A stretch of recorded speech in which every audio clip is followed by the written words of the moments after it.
छोड़ी के जहिया से चाल गई अरे छोड़ी के जिंदगी भजले सुनसान हो जाए चंदा ले आओ खबरिया जा चंदा ले आओ खबरिया कैसन बारी मोर जान चंदा कैसन बारी मोर जान जहिया से चल गई छोड़ के जहिया से चल गई छोड़ के जिंदगी भर सुनसान हो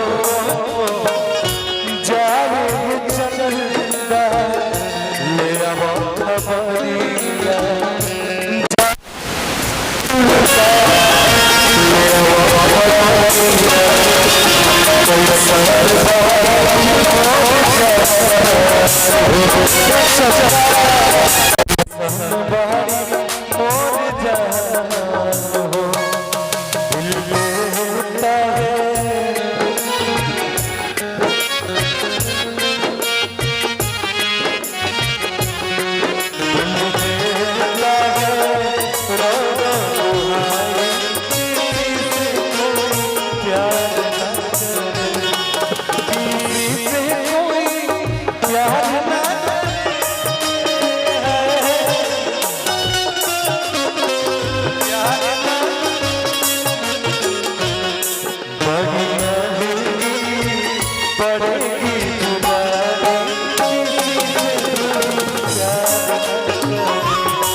जाए चंदा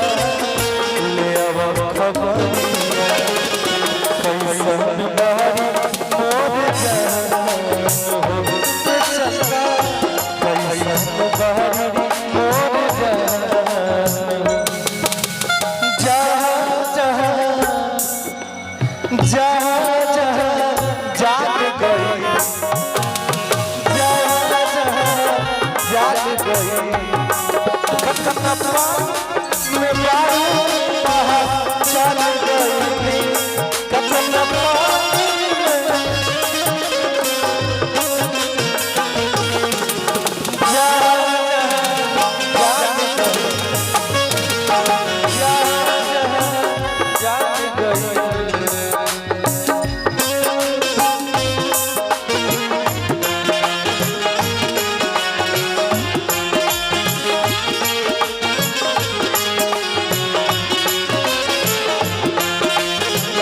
के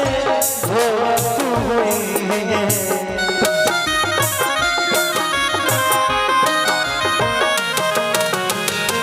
हमारे लिया रोवत हुई है, लोगों से जरा के धोवत हुई है। मनवा लागत होई पिया के अंगना, मनवा लागत होई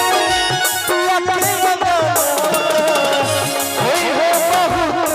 परेशान हो जाए चंदा ले आवा खबरिया, जाए चंदा ले आवा खबरिया।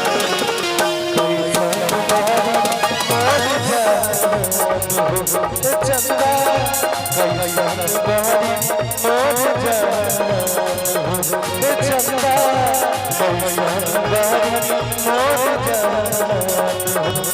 चंदा